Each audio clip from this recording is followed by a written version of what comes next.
साथियों नमस्कार।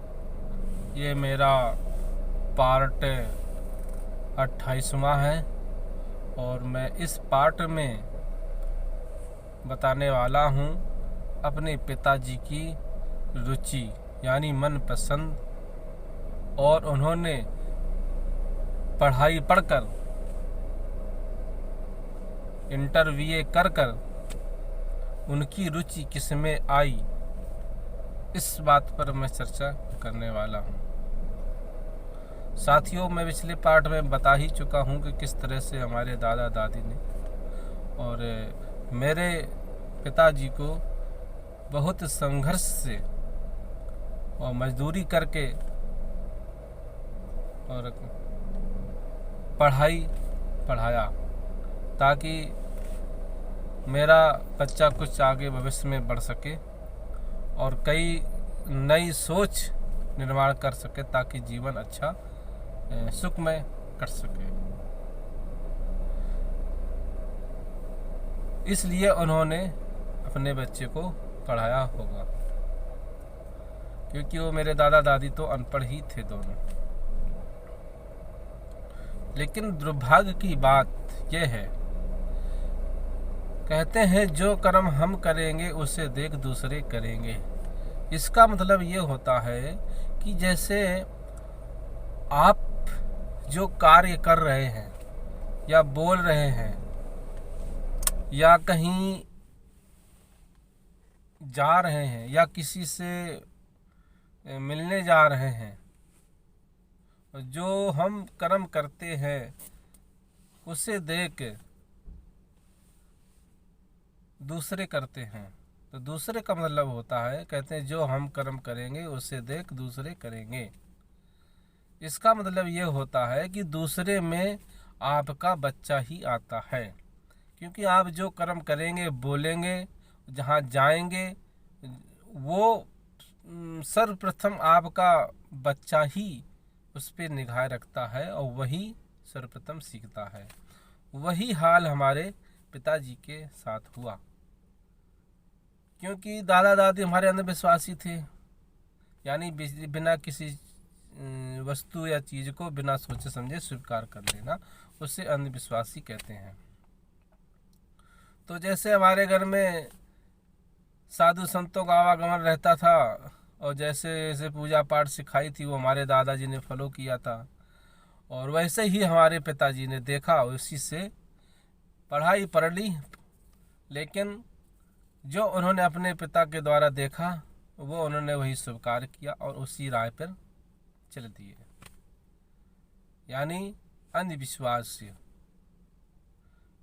मैंने सुना है दादाजी से कि वो किसी गांव के बाहर कोई चबूतरा था स्थान, वहाँ पे रात के वहाँ पे जाते थे, पूजा पाठ करते थे। वो गांव के देवता का नाम था अभरण बाबा। कहते हैं 10-11 बजे तक वहीं बैठे रहते थे रात में, और कहीं कीर्तन मंडली हो रही है वहाँ पे जाके ताली बजाना, थाली बजाना।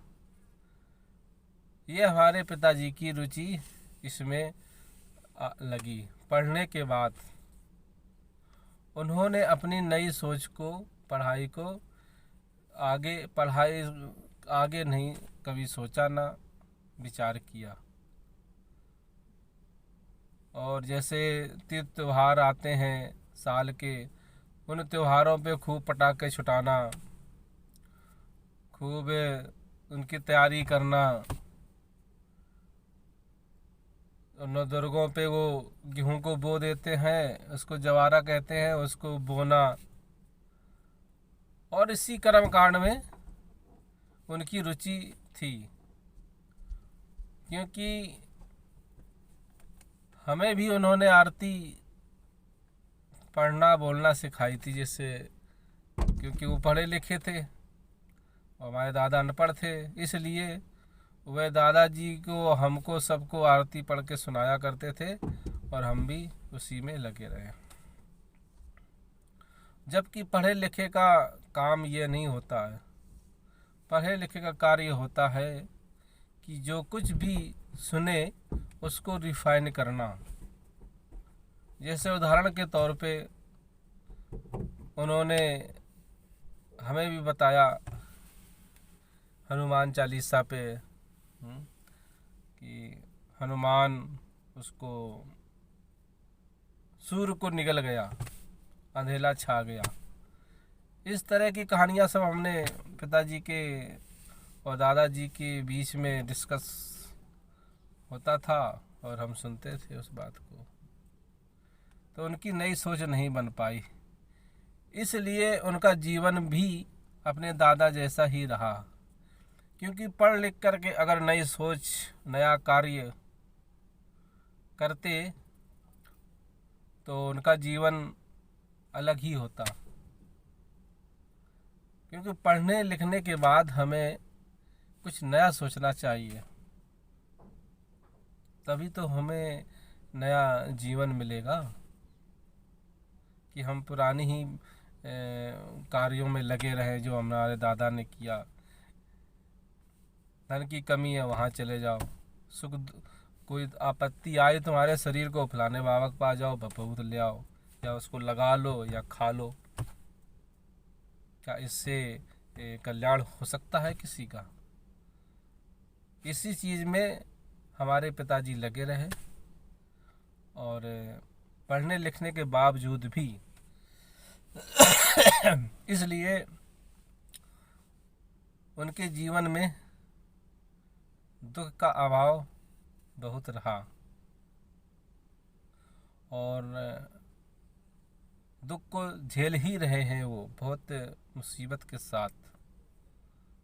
और आगे बातें में और आगे वाले पार्ट में मैं बताऊंगा उन्होंने पढ़ लिख करके अंधविश्वास में किस तरह से डूबे और उनका जीवन पढ़ लिख कर भी अच्छा क्यों नहीं बन पाया। ये आगे वाले पार्ट में मैं बताऊंगा। आप साथियों, आपने मेरी बात को ध्यानपूर्वक सुना। सभी का बहुत बहुत धन्यवाद, बहुत बहुत आभार।